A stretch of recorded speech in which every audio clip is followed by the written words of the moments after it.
प्रधानमंत्री महोदयांचं जे दुसरं स्वप्न होतं, आत्मनिर्भर भारत, विदेशावर अवलंबून असलेला भारत नाही, आपल्या देशातल्या वस्तू वापरणारा भारत, ते स्वप्नही पूर्ण होणार होतं. आणि म्हणून लगेच आम्ही त्यांना सांगितलं, पायलट प्रोजेक्ट तुम्ही हातामध्ये घ्या. आणि मग हा पायलट प्रोजेक्ट कुठे घ्यायचा? तर अर्थातच तो नागपूरला घ्यायचा.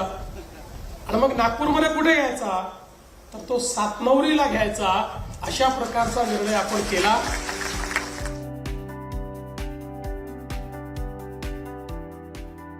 महाराष्ट्र के नागपुर जिले का सातनवरी गांव आज पूरे देश के लिए रोल मॉडल बनकर उभरा है. मुख्यमंत्री देवेंद्र फडणवीस ने इस गांव को भारत का पहला स्मार्ट और इंटेलिजेंट विलेज घोषित किया है. महाराष्ट्र सरकार के प्रयासों से आज गांव की तस्वीर पूरी तरह बदल गई है. यहाँ फाइबर ऑप्टिक इंटरनेट और वाईफाई कनेक्टिविटी उपलब्ध है. किसान अब मोबाइल फोन पर ही AI सक्षम ऐप्स के जरिए मिट्टी की स्थिति, मौसम का अनुमान, सिंचाई की योजना और फसल प्रबंधन की जानकारी ले रहे हैं. सिंचाई के लिए सौर ऊर्जा से चलने वाले स्मार्ट पंप लगाए गए हैं, जिन्हें किसान अपने फोन से ही कंट्रोल करते हैं. खेती को आधुनिक बनाने के लिए ड्रोन तकनीक का भी इस्तेमाल किया जा रहा है. किसानों को फायदा होगा, गाँव वालों को फायदा होगा, क्योंकि हेल्थ के बारे में भी फायदा होगा. जो हेल्थ का दवाखाना है, किसानों को फायदा होगा.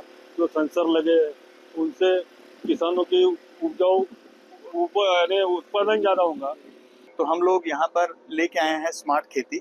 और स्मार्ट खेती जो है वो डेटा कलेक्ट करता है सॉइल से, और वो सारा डेटा जो है वो हमारे सर्वर्स में जाता है. और सर्वर के ऊपर हम AI, जैसे आपने पूछा AI का क्या रोल है, उस डेटा को हम अपना AI से प्रोसेस करते हैं और अलग अलग डिपार्टमेंट्स को उनकी रिक्वायरमेंट के हिसाब से डिस्ट्रीब्यूट करते हैं. इंडियन गवर्नमेंट ने एक बहुत बढ़िया काम किया, सेंट्रल गवर्नमेंट ने. उन्होंने एक एग्रीकल्चर डेटा एक्सचेंज एडेक्स करके एक डिपार्टमेंट बनाया है. ये सारा डेटा उसमें जाने वाला है. हमारा ऑलरेडी उनसे MOU है और वो डेटा वहाँ पे इकट्ठा करेंगे और हर डिपार्टमेंट को उनकी रिक्वायरमेंट के हिसाब से डिस्ट्रीब्यूट करेंगे. ये एक एप्लीकेशन है मोबाइल फोन की हमारी, उसको स्मार्ट खेती एप्लीकेशन है. वो उसके मोबाइल में, इट्स ए फ्री एप्लीकेशन, उसके मोबाइल में हम इंस्टॉल करते हैं.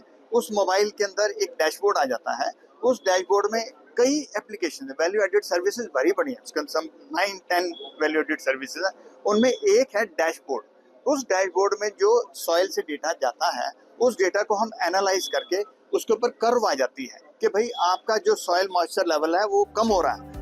कृषि के साथ ही यहाँ शिक्षा के क्षेत्र में भी क्रांतिकारी परिवर्तन हुए हैं. गांव के स्कूलों में AI आधारित डिजिटल क्लासरूम शुरू किए गए हैं. बच्चे अब इंटरैक्टिव कंटेंट और स्मार्ट बोर्ड्स की मदद से पढ़ाई कर रहे हैं. इससे बच्चों को शहरों जैसी गुणवत्तापूर्ण शिक्षा मिल रही है. स्वास्थ्य सेवाओं में भी तकनीक का इस्तेमाल किया गया है. गाँव में टेलीमेडिसिन सेंटर खोला गया है, जिससे ग्रामीण लोग ऑनलाइन डॉक्टरों से सलाह ले सकते हैं. साथ ही हर व्यक्ति को डिजिटल हेल्थ कार्ड दिया जाएगा, जिसमें उनकी मेडिकल हिस्ट्री दर्ज होगी. सुरक्षा और ऊर्जा प्रबंधन पर भी ध्यान दिया गया है. गांव में CCTV कैमरे और स्मार्ट स्ट्रीट लाइटिंग सिस्टम लगाए गए हैं. वहीं किसानों को सीधे E-मार्केट और ऑनलाइन बैंकिंग सुविधाओं से जोड़ा गया है, ताकि उन्हें अपनी उपज का बेहतर दाम मिल सके. यहाँ पर जो है as part of voice group हमने स्मार्ट इंटेलिजेंट विलेज बनाया है. इस स्मार्ट इंटेलिजेंट विलेज में सबसे पहले तो हमने यहाँ पर एक प्राइवेट नेटवर्क लगाया है, उसके बाद में हमने सैटेलाइट कम्युनिकेशन लगाया, और तीसरा भारत नेट का बैंडविड्थ है. ये सारा मेन लेयर है जिसके ऊपर नेटवर्क बना हुआ है. उसके बाद में इस लेयर को लेके हमने इसके ऊपर काफी सारे यूज केसेस डिप्लॉय किए हैं. इस परियोजना को साकार करने के लिए महाराष्ट्र सरकार ने वॉइस ग्रुप के साथ मिलकर काम किया है. कई भारतीय कंपनियों ने मिलकर गांव को स्मार्ट बनाने में सहयोग दिया. मुख्यमंत्री देवेंद्र फडणवीस ने घोषणा की है कि आने वाले समय में हर तालुका के 10 गांव इसी मॉडल पर विकसित किए जाएंगे. फार्मर को जो अब फर्टिलाइजर में 30-40% की कटौती हो सकती है, पानी में आपकी 30-40% की कटौती हो सकती है, उसको अपनी फसल का सही मूल्य मिल पाए, तो वो ऐप क्योंकि उसके पास है तो सही मूल्य का भी वो कर सकता है. कब उसको अपना उसे बना दिया, कब उसको करना चाहिए, क्योंकि सारा पूरा टाइम पीरियड भी आप एस्टेब्लिश कर सकते हैं कि आपने क्या खेती लगाई. इसको जो है आपको 2 महीने के बाद में आपको देखना है कि भाई बीच में 2 महीने आपको मान लीजिए कुछ करने की आवश्यकता नहीं है तो आप छोड़ सकते हैं. पानी जो है वो अपने आप चल रहा है, तो किसान जो है मतलब कुछ और भी एक्टिविटी कर रहा है वो पैरेलल में कर सकता है. लेकिन उसको ये आवश्यकता नहीं है कि उसको खेत में ही बैठना है। और आवश्यकता के हिसाब से जब आपको रीडिंग भी आपके पास आ रही है, उसके हिसाब से आपके मोबाइल फोन में सारा डाटा आ रहा है, उसके हिसाब से आप एनालाइज करके जब रियली आपको जाने की आवश्यकता है तभी आप जा सकते हैं।